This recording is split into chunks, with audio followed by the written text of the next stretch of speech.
Halo Sobat Corong ID. Seperti yang kita ketahui bersama bahwa Presiden Jokowi sudah memerintahkan Indonesia untuk memperkuat militer di perairan Natuna. Bahkan bukan urusan ikan saja, sempat terjadi sebuah kapal China dilaporkan mengganggu kegiatan pengeboran gas yang dilakukan oleh partnership Indonesia dan Rusia yang berlangsung di lepas pantai Laut Natuna. Di sini tentunya Amerika tak ingin, jika Laut China Selatan yang merupakan urat nadi perdagangan dunia jatuh ke tangan China, bukan? Bagaimana mungkin, jika Amerika yang menjabat sebagai pemeran utama dalam global dengan lapang dada mengikhlaskan Laut China Selatan untuk China sepenuhnya? Oh tentu tidak rela bos. Maka dari itu, Amerika juga harus melindungi sekutunya yang bergantung kepada Laut Cina Selatan, termasuk Indonesia.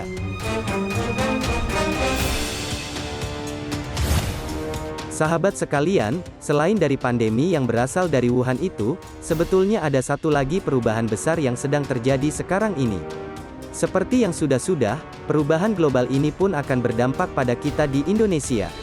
Nah, inilah yang mau admin bahas sekarang.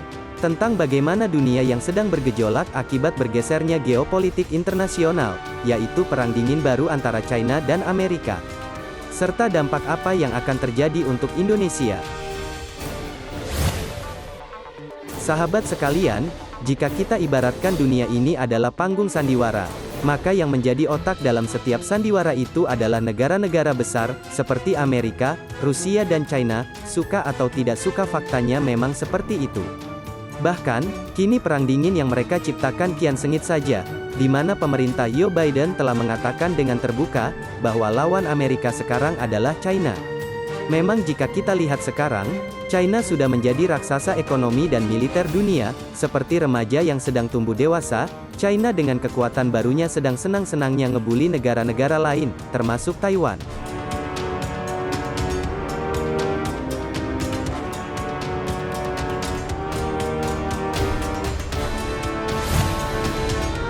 Bagi China sendiri, Taiwan adalah provinsi yang membangkang dan harus dikembalikan ke China.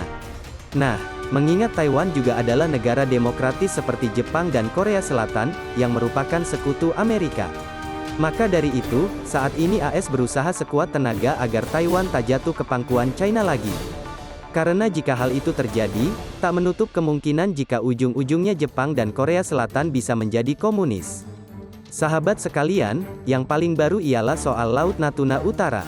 Benar sekali bos, wilayah ini merupakan titik panas yang menentukan panggung geopolitik baru, yaitu perseteruan antara Amerika dan China, yang lokasinya dekat, bahkan sangat dekat dengan Indonesia. Artinya panggung konflik dunia sekarang ada di pekarangan rumah kita. Tentunya kita tidak ingin perang terjadi dekat rumah kita, apalagi harus ikutan terlibat. Maka yang harus kita lakukan adalah Indonesia harus aktif terlibat menjaga perdamaian di kawasan ini.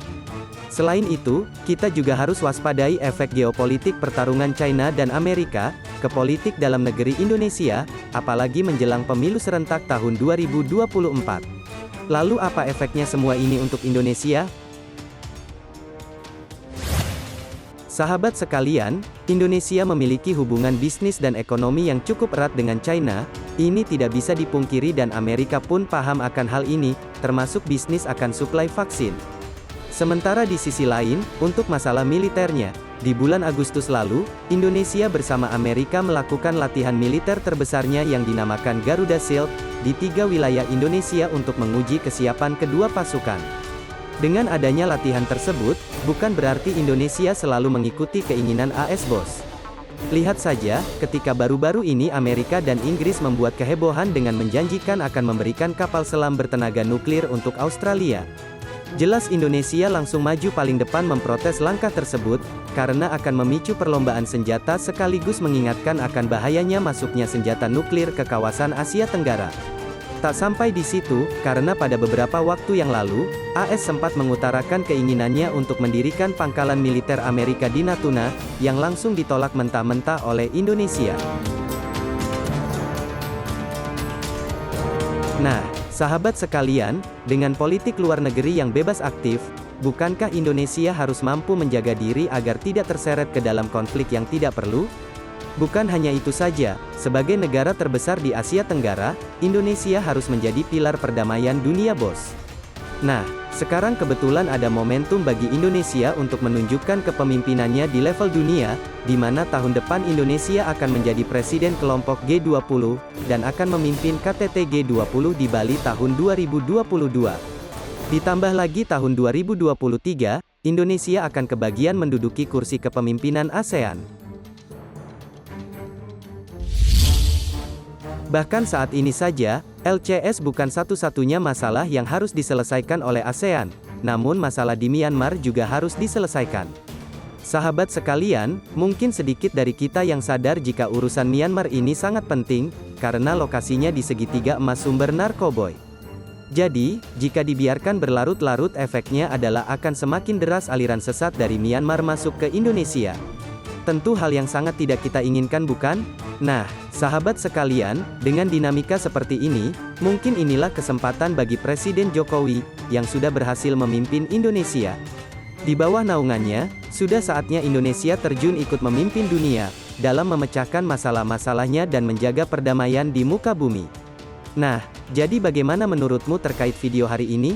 Silahkan tulis komentar kalian di bawah. Sekian dulu dari admin, terima kasih.